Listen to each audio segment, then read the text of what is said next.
desperate attempt to fill 24 hours of programming, here's some bullshit that happened somewhere today. Mr. President, enough is enough. Innocent Americans are dying, and you only have yourself to blame. Fulfill your oath of office. Reverse your policies. End this crisis and stop the suffering. If you're anything like me, you might be feeling, what do you call it? Constant grinding existential dread.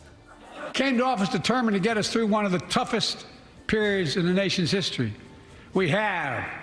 It doesn't make news in 1,000 cities and towns. The American people are writing the greatest comeback story never told. And today, we've made NATO stronger than ever. Just this morning, Sweden officially joined, and their minister is here tonight.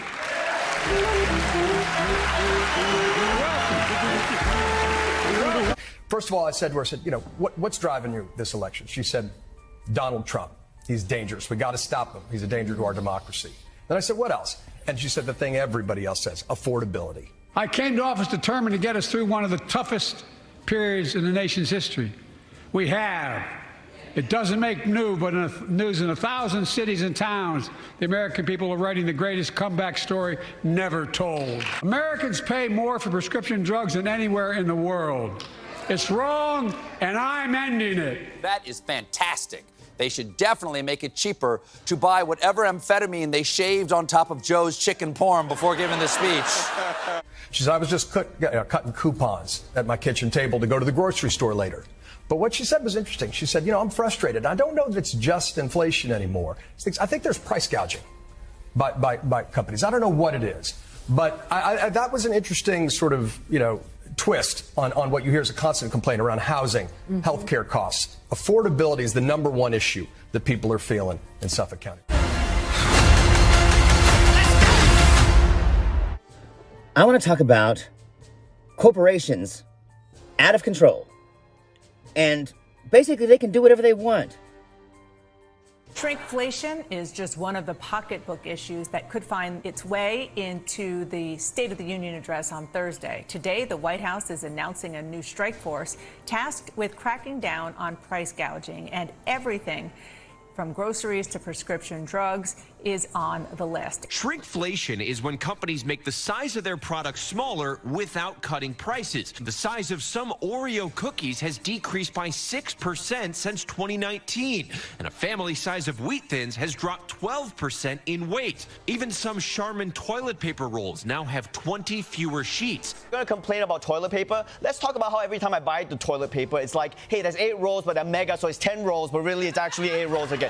Just tell me how many rolls there are and stop making me do math at CVS. In fact, the snack companies think you won't notice if they change the size of the bag and put a hell of a lot fewer, same size bag, put fewer chips in it. No, I'm not joking. It's called shrinkflation. Gone from 9.76 ounces to 2.5 ounces, which translates to 5 fewer chips. Burn it all down! We will hunt you!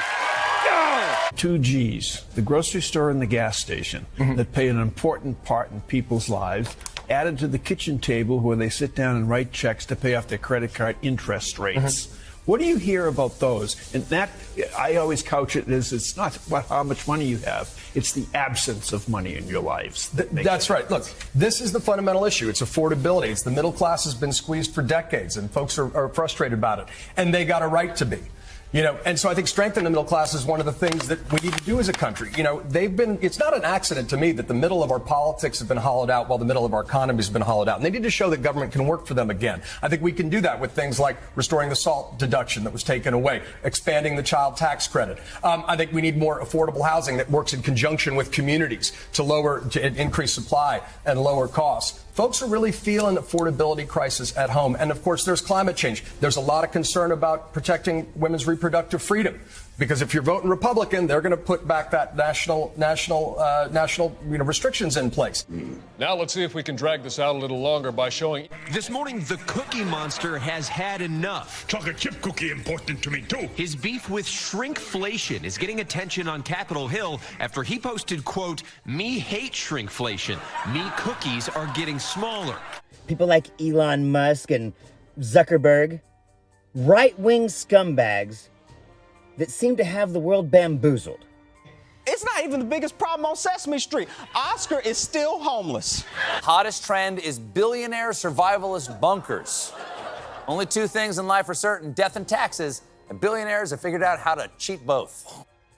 Because they are not good for anybody. The biggest billionaire in the bunker boom is Facebook founder and stick of cream cheese with eyes, and is building a Bond villain compound where his family can see out the apocalypse, costing $100 million, featuring 2 mansions joined by a tunnel which branches off into an underground bunker. They are now building fortresses with fiery moats and water cannons. Well, water cannons only make sense. You're going to need something to put out your moat. But that's not what this video is about.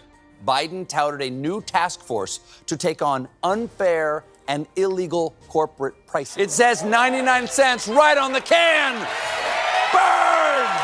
You probably all saw that commercial on Snickers bars. You get charged the same amount, and you got about, I don't know, 10% fewer Snickers in it. This video is about corporations going too far. Take Macy's.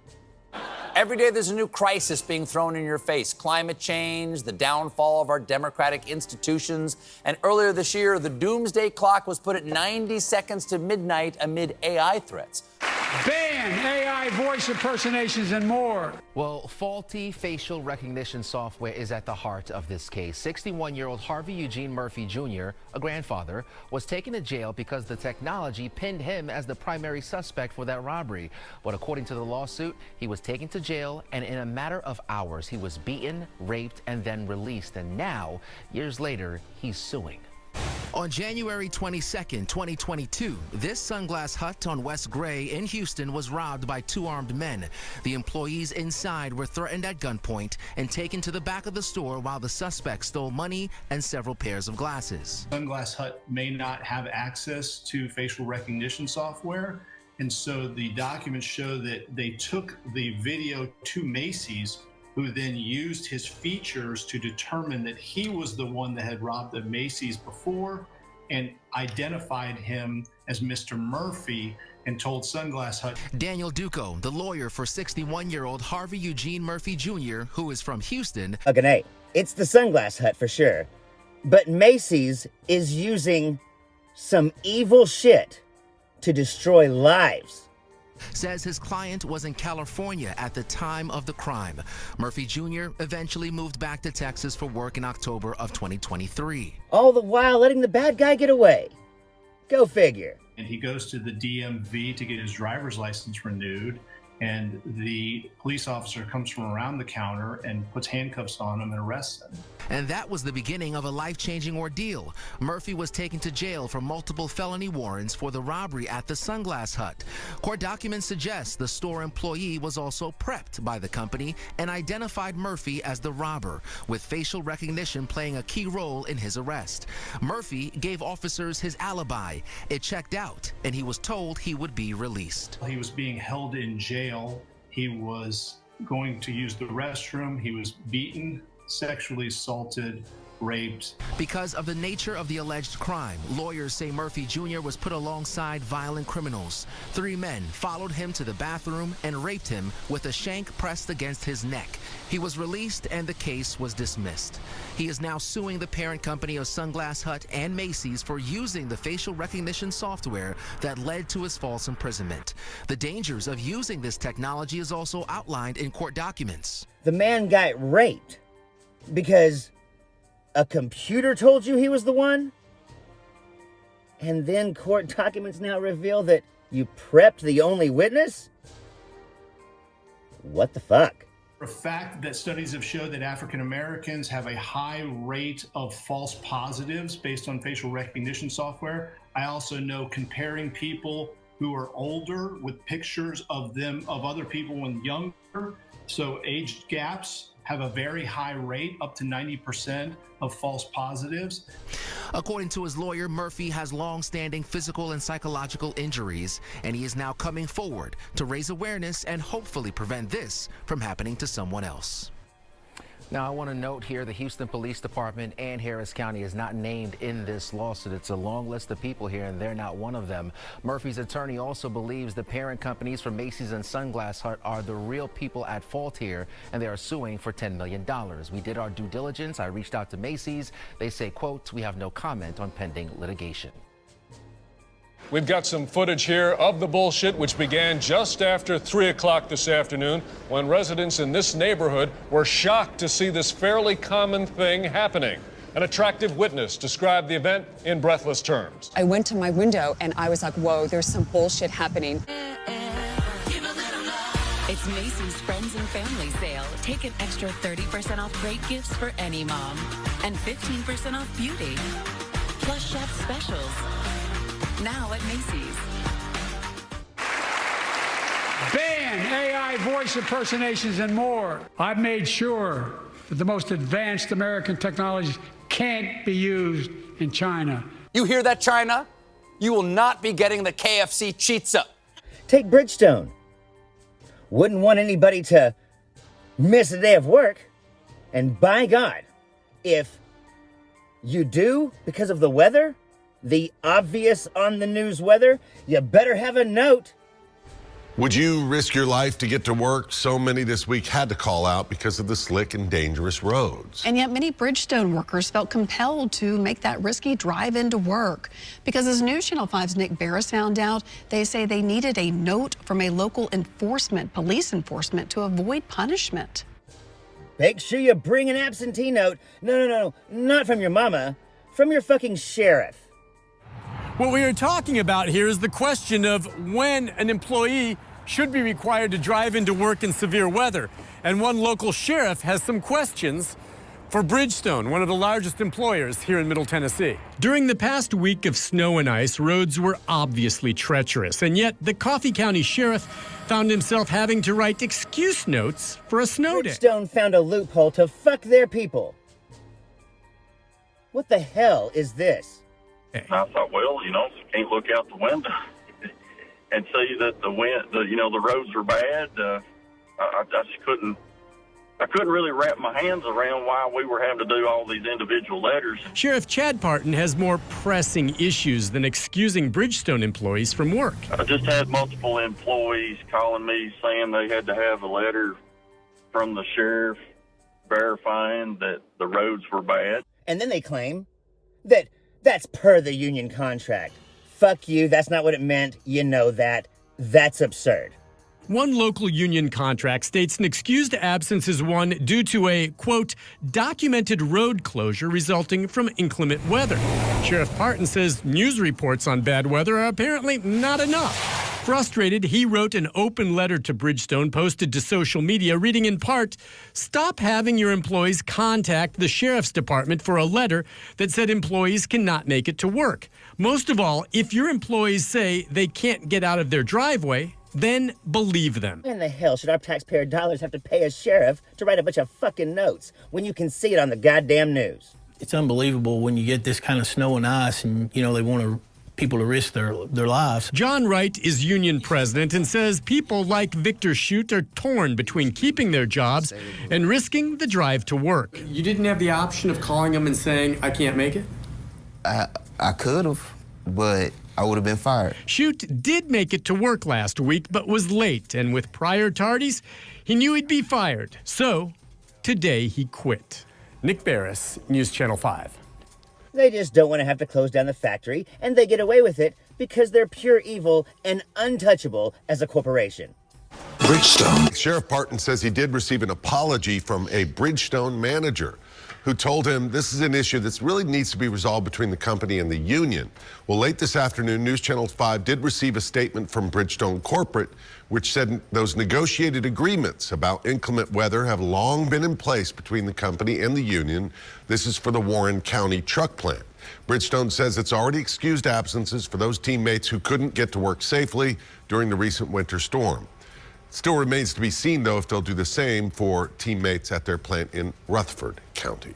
I have a colorful graphic here that shows instances of bullshit like this are on the rise. Is that right? Yes, although why is unclear. Some say it's because of one fucking reason. Others say it's because of some other fucking reason. I talked to this random expert on the subject who told me this thing you're about to hear him say. My lifetime has taught me to embrace freedom and democracy, a future based on core values that have defined America: honesty, decency, dignity, equality.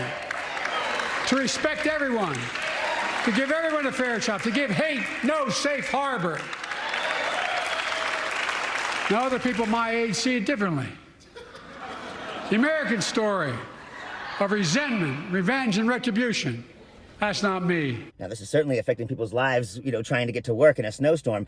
I'm certain that it affected that guy's life who got raped because Macy's oopsied. I see a future where defending democracy, you don't diminish it. I see a future where we restore the right to choose and protect our freedoms, not take them away. But what about 30,000 people a year who are falsely arrested because of a bullshit drug test? Nearly 1,000 Georgians each year are falsely arrested because law enforcement wrongfully trusted the results of a roadside drug test. These $2 tests are popular among police to immediately determine whether a substance found at a traffic stop or a crime scene is an illegal drug. Fox 5 I-Team reporter Randy Travis has spent years profiling people whose lives were damaged by these wrongful arrests. And Randy, you're here to share with us why this study is so significant. That's right, Courtney, Tom. Yeah, this study was partly funded by the Roadside Drug Test Innocence Alliance, which was created following our original investigation and others around the country. We were the first to determine the true extent of this problem. This study says it's likely far worse. Their stories are worth repeating because their stories could one day still be yours. Is there a pink? A Adorable couple jailed for weeks because a roadside drug test wrongly said their folic acid vitamins were ecstasy. She lost her job. He missed a swearing-in ceremony to become an American citizen. And I would like an apology. This woman spent 3 months in the Monroe County Jail after deputies decided a roadside test proved her bag of blue cotton candy was actually meth. It happens every day. Hell, it happens every hour. 30,000 a year? Do the math. When we return, we'll look at live footage of a car chase taken from a helicopter and free associate about what's going on. For this Rockdale County man, it was just breath mints. For this Georgia Southern quarterback, it was just bird droppings. All the drug charges against these people eventually dropped after an actual crime lab revealed the truth. These $2 disposable field tests and the cops that used them got it wrong. Do you think these tests should ever be used? I don't think they should be used in the way they're being used now. Analyzing police reports and crime lab data, the Fox 5 I-Team discovered 145 false positives in Georgia in a single year. 5 years later, researchers at the Quattrone Center for the Fair Administration of Justice conducted their own investigation. 82 law enforcement agencies agreed to a nationwide invitation to cooperate with the study, representing 22.5 million citizens. The result, a stunning projection. 30,000 Americans falsely arrested each year due to faulty field test results, including nearly 1,000 in Georgia. Math right here because I can't think of it offhand. What the fuck? This company shouldn't be allowed to sell that product. They're fucking evil. They know it's bullshit, and yet they sell it. You can't make an omelet without breaking a few eggs. These are people's lives. What's different about our estimate from your terrific reporting on this and the information that you were able to collect from Georgia, our estimate doesn't depend on those cases being submitted to labs at all. Not all cases, not all arrests are submitted to forensic labs. Not all arrests are submitted to forensic labs, even though the instructions on the box say to basically do just that. The study's authors estimate a 3.7% failure rate for these tests, which, if true, would make them, quote, one of the largest, if not the largest known contributing factor for wrongful arrests and convictions in the United States. Despite that, Georgia police departments and sheriff's offices continue to use them. Are you worried that these tests right here are causing people to be wrongly arrested in Georgia? Yeah, it appears that, you know, there may be a certain degree of false positives. And if that is all the police officer is relying on, is just what that test said, then I think that's a high risk of putting somebody in jail that shouldn't be there. Corporations don't care about lives, they care about the bottom dollar. And if they're giving 30,000 false tests, that's just the false ones, how much money are these corporations making off of this bullshit test? Oh, it's just a few % off. And people go to prison for nothing. I see a future where the middle class finally has a fair shot, and the wealthy have to pay their fair share in taxes. I see a future where we save the planet from the climate crisis and our country from gun violence. Above all, I see a future for all Americans. We asked Butch Ayers with the Georgia Police Chiefs Association to poll his membership. 68% said they still use the roadside drug tests, but only 26% said they had a policy requiring additional evidence before making an arrest.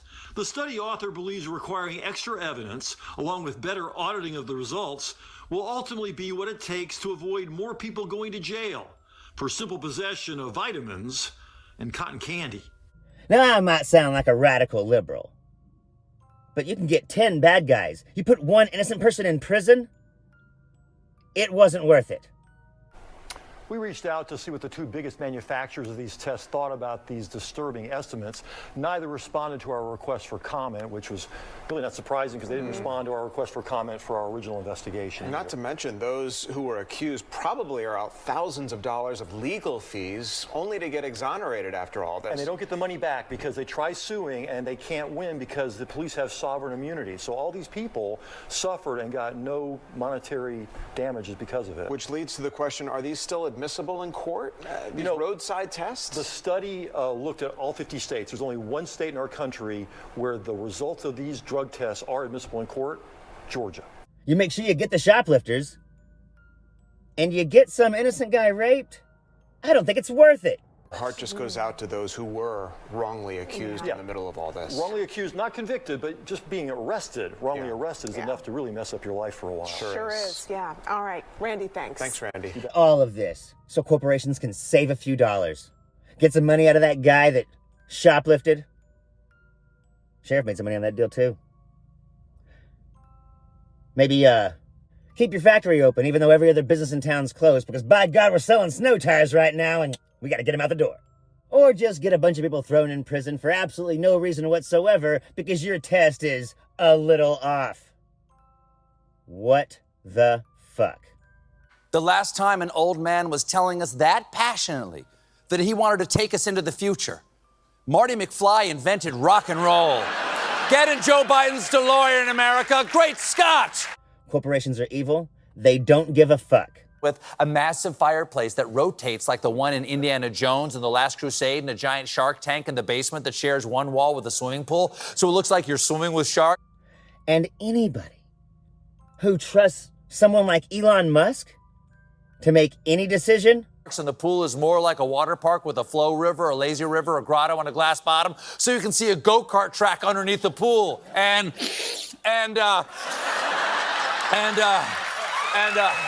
Look what he's doing, helping Russia. This guy's his own government now, because basically corporations can do whatever they want. I'm Zechariah. Tax these fuckers. Then there's a giant staircase that raises up to reveal a big basement where a vehicle elevator goes down to the garage. We also installed a British phone booth. When you dial 8675309 on the receiver, the song plays and the glass turns opaque and you disappear. Hell, they're only paying 8%. I'm Zechariah, Lone Star Liberal. Y'all take it easy. Then the back wall opens up and there's an actual slide that takes you down 2 levels where there's a flight simulator, and a sensor causes the back panel of the booth to return and the glass goes transparent so nobody can understand how you got out of there. Obviously, a lot of opinions there to make this story seem somewhat meaningful. Oh, absolutely, Glenn. The fiery moats aren't there to protect them against a nuclear attack. And this bullshit has some broader implications. Here's a list of tips on how to avoid bullshit happening to you. These people are afraid of normal people like you. Ordinary Americans will eventually realize that the billionaires have taken all the resources and left the normies to fight over chicken bones in the dust. The fast food chain Wendy's is facing backlash after they announced plans this week to experiment with a new dynamic pricing system, like how the bathroom code is free if you order a salad or $5 if you order the chili. And here's some footage of Congress. Yes, I see that. Well, thank you, Keith. Let us know if there are any updates on this bullshit story from there. There's no way there will be. Very good. We'll check back with you in an hour anyway. I'm just some fucking guy. Wendy's, what the hell does she think she's doing over there?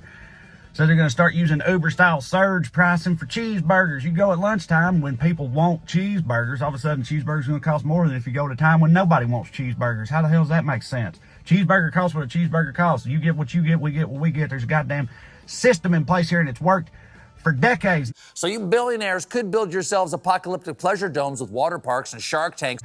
Though it does piss me off. But I don't give a damn if your burgers are square. You charge $1 more for them, I'll go down the fucking road, all right? We all will. Simple as that. You goddamn pigtail fascist. What the fuck? All right. Or, and hear me out, I know this is crazy, you could pay $1 in taxes. And then maybe, eventually you will not be dragged by your heels into your own flaming moat while everyone cheers.